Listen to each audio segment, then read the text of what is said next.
खबरें जो आपको सीधे जोड़ती हैं हमसे, जिनका आपकी जिंदगी पर होता है सीधा असर। खबरों की वही तस्वीर, बिना बदले बिना डरे, जज्बा सच का लिए, सच दिखाते हैं।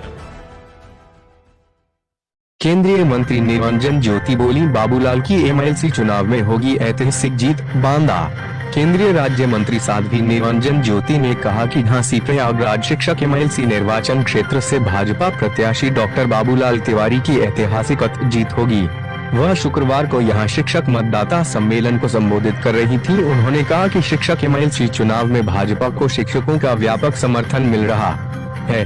अपील किया कि बांदा की शान डॉक्टर बाबूलाल तिवारी को विजयी बनाने हेतु प्रथम वरीयता मत दें।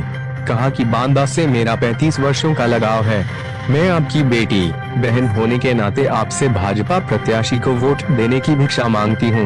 केंद्रीय राज्य मंत्री ने कहा कि भाजपा ने ही वित्तविहीन शिक्षकों को मतदाता बनाने का काम किया है। भाजपा में शिक्षकों का सदा सम्मान रहा है और शिक्षकों के आशीर्वाद से ही प्रदेश व केंद्र में भाजपा की सरकार है। सम्मेलन को जल शक्ति राज्य मंत्री रामकेश निषाद, सदर विधायक प्रकाश द्विवेदी, जिला पंचायत अध्यक्ष सुनील पटेल ने कहा कि बाबूलाल के पक्ष मतदान भाजपा परिवार पर कर्ज होगा, सम्मान और शिक्षा के क्षेत्र में विकास के साथ वापस कराने का प्रयास होगा। सांसद आर.के. सिंह पटेल, नरैनी विधायक मणि वर्मा ने भी संबोधित सम्मेलन को संबोधित किया।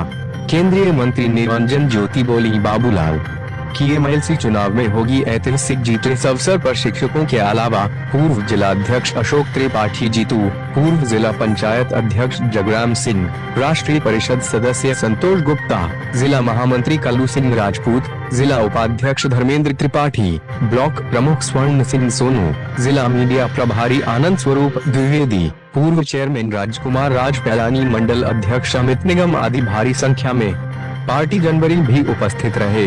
बांदा से मदन गुप्ता की रिपोर्ट। भारतीय जनता पार्टी ने कभी शिक्षक एमएलसी चुनाव नहीं लड़ाया। जो चुनाव लड़े हैं वो ग्रुप वाले लड़े हैं।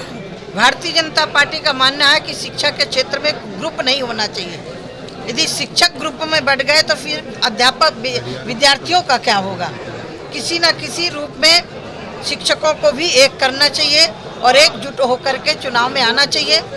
और बाबूलाल तिवारी जी जीत के पहुँचेंगे, अपनी बात रखेंगे। पहली बार भारतीय जनता पार्टी ने बाबूलाल तिवारी के रूप में शिक्षक एमएलसी के लिए मैदान में उतारा है। मैं जनता से, जो हमारे शिक्षक हैं, मैं उनसे अपील करती हूँ कि आदरणीय बाबूलाल तिवारी जी को जिता करके पहुँचाएं और अपने अधिकारों को क्यों जो शिक्षकों का अधिकार छीना है। भारतीय जनता पार्टी की सरकार 2005 में नहीं थी। छीनने वाले तो सपा वाले लोग हैं जो चिल्ला रहे हैं। आज हम देने वाले लोग हैं और मुझे मालूम है कि हमारी चाहे प्रदेश की सरकार हो चाहे केंद्र की सरकार हो, जनहित में कोई भी काम होते उनको रोकती नहीं है। और मुझे पूरी उम्मीद है कि बाबूलाल तिवारी जी पहुंचेंगे, अपनी बात वहां रखेंगे। मैम देखिए, स्वामी प्रसाद मौर्य जी ने बयान दिया है, आपने अभी कहा संत है, मैं यहीं आई हूँ और खिचड़ी खाने के लिए, लेकिन वो तो रामचरित को मानस को भगवान बता रहे हैं। देखिए, मैं ऐसे लोगों का जवाब देना मैं उचित नहीं मानती हूँ। रामचरित मानस उन्होंने पढ़ा नहीं है और जिनको वेदों का बोध न हो, उपनिषदों का ज्ञान न हो, हमारे शास्त्रों का ज्ञान न हो, उनको टीका टिप्पणी करने का अधिकार नहीं है। हम किसी के ग्रंथ पर टिप्पणी नहीं करते। शायद यही टिप्पणी कुरान पर कर दिए होते तो आज पूरे विश्व में फतवा जारी हो जाता।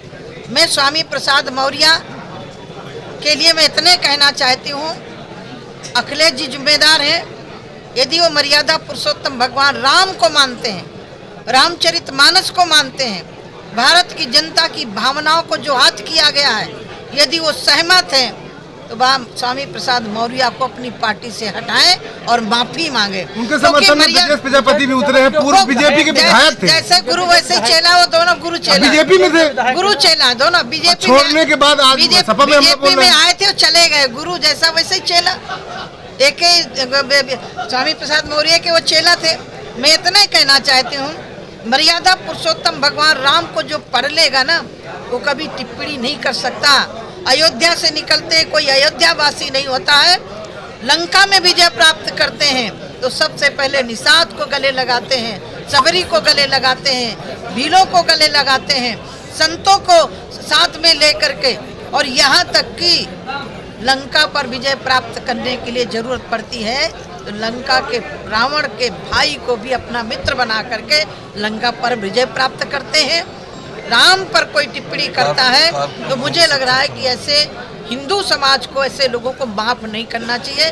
रामचरितमानस ऐसा पवित्र ग्रंथ है जिसमें रत्न हैं, लेकिन जिनको रत्नों का ज्ञान नहीं है, पढ़ा नहीं है, तो दर्शन दृश्यते अनेन इति दर्शनम, जो दर्शनों को पढ़ता है वही उसके रहस्य को जान सकता है, दूसरा नहीं समझ सकता। Thank you.